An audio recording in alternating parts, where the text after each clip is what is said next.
Hello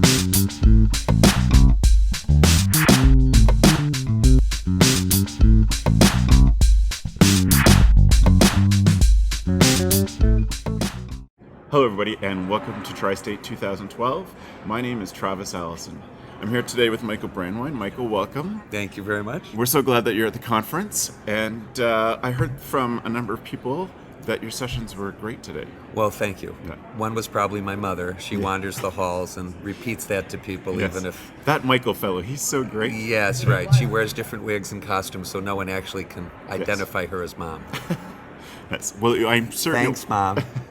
I'm certain it wasn't your mom because I heard one from my wife. So my wife Beth was at one of your sessions. I have no comment with regard to that. Well, I'm glad she enjoyed it. Yes, Thank you. she We did. had a great time. She did. So, Michael, I wanted to just ask you about some of the things that you're talking. Actually, before I do that, let me start with your own camp experience. For those who haven't heard you speak or are just starting to hear about you or interested even in the training that you're offering this spring, don't know your own camp story. Can you tell us about what camp was like for you as a kid? Sure. I started in camp because I was a young magician at 13 and knew how to do the magic but not how to work with kids. Right. That's not something you can practice in your room in front of a mirror. Yes. So I asked my mom, trained as a school teacher, how do I learn to get better at this? And she recommended I volunteer at age 13 for a social services camp in Chicago where they put poor kids and rich kids together in kind of a social experiment. And I did it for 2 summers as a volunteer. I was incompetent but learning quickly. Yes. And then continued to acquire experiences not only in camp but in before and after school programs, et cetera, et cetera. Went to law school, kept working, kept running, was a staff supervisor at camps, became a camp administrator. While practicing law for 9 years, I continued to develop materials, started to do workshops, took every vacation day from the law firm, and continued to work with schools and camps and other people. Right. And then in 1987, I saw the true light and made partner in the law firm and quit. My parents were thrilled. And I decided that I had 2 things I enjoyed to do, but my passion is really children and especially helping people do great leadership of kids. So in 1987, I left and never went back. And now I'm a full-time presenter and teacher, and I work with anyone who works with children, schools, camps, youth groups, organizations, etc. Right. That's great. So that camp experience, volunteering with kids from all sorts of different backgrounds, obviously stuck with you. And had a big Enormously so, right, yes. I was very hungry for what makes the superstar leaders really good. I was really interested in why some were better than others. Right. And I developed a set of questions that really helped me. I learned that it didn't help for me to say, gee, Travis is really good interviewing people. I don't like when people say, well, he's a natural at that.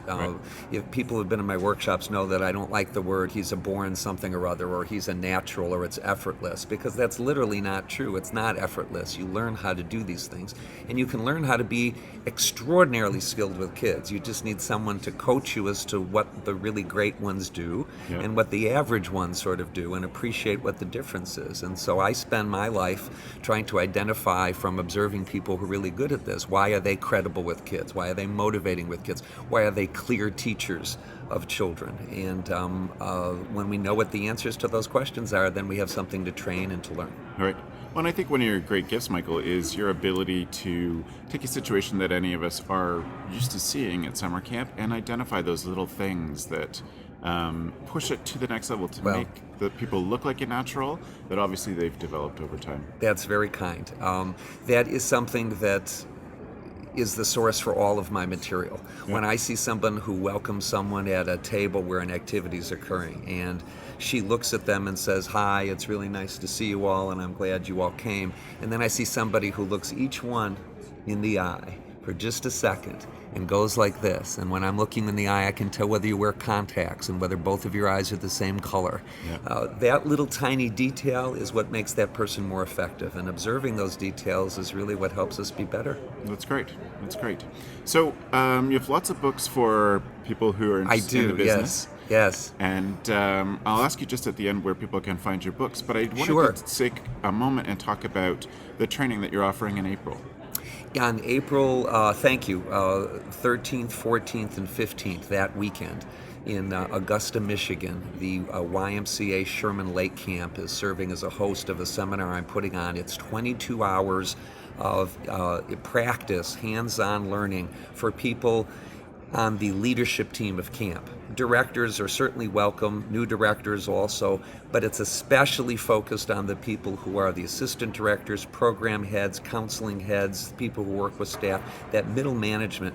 And the reason I'm doing this wonderful experiment is because directors have been telling me for years, it's hard to find a place where you can send this group that are really the heart of camp to get some intense hands-on training. So it's intended to be a small group of people. Registration will be cut off shortly, and we will be working intensely on how to make our camp more intentional.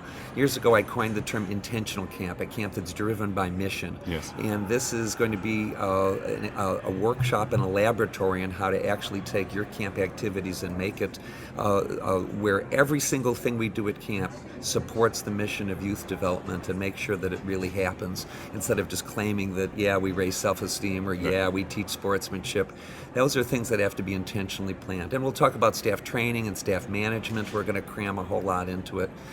Information about it is available at, you can go to my website, Michael Brandwein, BRANDWEIN.com/seminar, or just michaelbrandwein.com, and you'll see information about that there. So there are still spaces available? There are spaces available, and my mother will tell you should come. Okay, that's great. Yes. I echo your mother. That's right. I hope your wife will say the same thing. She's welcome to attend. I'm certain she will. Yes. They've priced it at very a reasonable rate so as to make it accessible for people, and we look forward to spending that time with folks, and I hope you can come. That's great.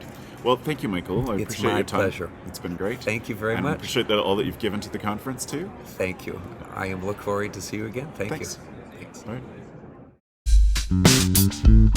right.